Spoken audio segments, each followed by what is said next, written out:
محترم سامعین کرام، مشفق اساتذہ کرام، حکم صاحبان اور عزیز ساتھیوں، تعلیم سے آتی ہے اقوام میں بیداری، تعلیم سے آتی ہے اقوام میں بیداری، ہے علم کے پنجی میں شمشیر جہاداری۔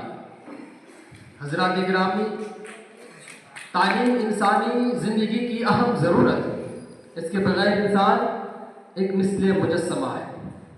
ہمیں اس بات سے انکار نہیں کہ تعلیم اقوام میں بیداری لاتی ہے، ہمیں اس بات سے انکار نہیں کہ تعلیم شعور و آگاہی پیدا کرتی ہے، ہمیں اس بات سے انکار نہیں کہ تعلیم انسان کو باوقار بناتی ہے، ہمیں اس بات سے انکار نہیں کہ تعلیم ناممکن شے کو بھی ممکن بنا دیتی ہے، ہمیں اس بات سے انکار نہیں کہ تعلیم انسان کو تخلیقی و تنقیدی ذہن عطا کرتی ہے، بلکہ اس بات کا یقین ہے کہ تعلیم ہی وہ شے ہے جس نے انسان کو زمین سے آسمان تک کا سنہرا سفر کرایا، تعلیم ہی وہ شے ہے جس نے انسان کو اندرون زمین کی کیفیت سے روشناس کرایا، تعلیم ہی وہ شے ہے جس نے انسان کو سمندروں میں غوطہ زنی کرنا سکھایا، تعلیم ہی وہ شے ہے جو انسان کو میلوں کے سفر کو منٹوں میں طے کرایا، تعلیم ہی وہ شے ہے جس نے انسان کے بڑے بڑے مسائل کو حل کرنے کا راستہ ہموار کیا۔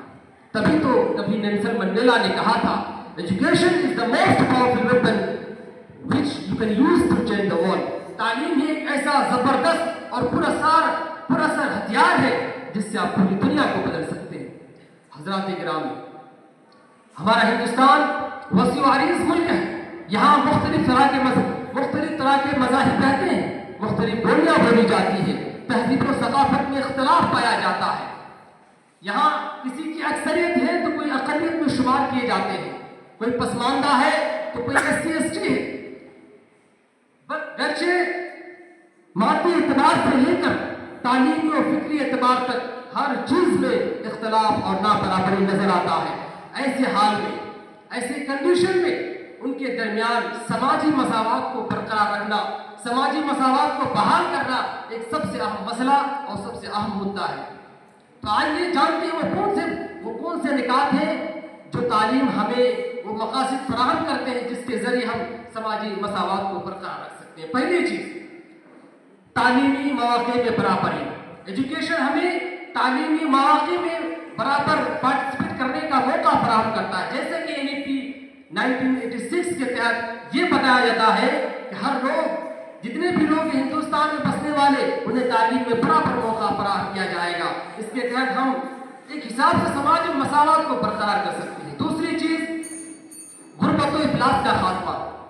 جیسے کہ یونیسکو کی 2014 کی ایک رپورٹ کے مطابق یہ بتایا جاتا ہے کہ قومیں، نسلیں جتنی زیادہ تعلیم یافتہ ہوگی، غربت کا خاتمہ اسی قدر ہوتا جائے گا۔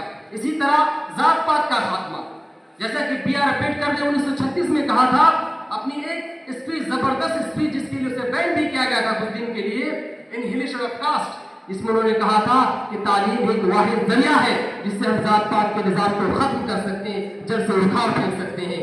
جس کے بعد دستور ہند نے بھی دفعہ 45 کے تحت یہ بتایا کہ SC/ST کو وہ سہولتیں فراہم کی جائے جس کے ذریعے وہ سماجی مساوات کو برقرار کیا جا سکتا ہے۔ خواتین کو بااختیار کرنے کی بات کہی ہے، جیسا کہ مہاتما گاندھی نے 1942 میں اپنی اسپیچ میں، اپنی رپورٹ میں یہ بتایا کہ عورتیں بھی ہر وہ کام کر سکتی ہیں جو مرد کر سکتے ہیں۔ مثال کے طور پر انہوں نے یہ بھی بتایا جیسے رانی لکشمی بائی نے جنگ کے میدان میں دشمنوں سے مقابلہ کیا۔ تو ظاہر سی بات ہے تعلیم کے بہت سارے فوائد ہیں۔ میں آخر میں ایک شعر کے ساتھ اپنی بات ختم کروں گا کہ اقوام کے ہاتھوں میں ہے، افراد کے ہاتھوں میں ہے اقوام کی تقدیر، افراد کے ہاتھوں میں ہے اقوام کی تقدیر، ہر فرد ہے ملت کے مقدر کا ستارہ۔ السلام علیکم۔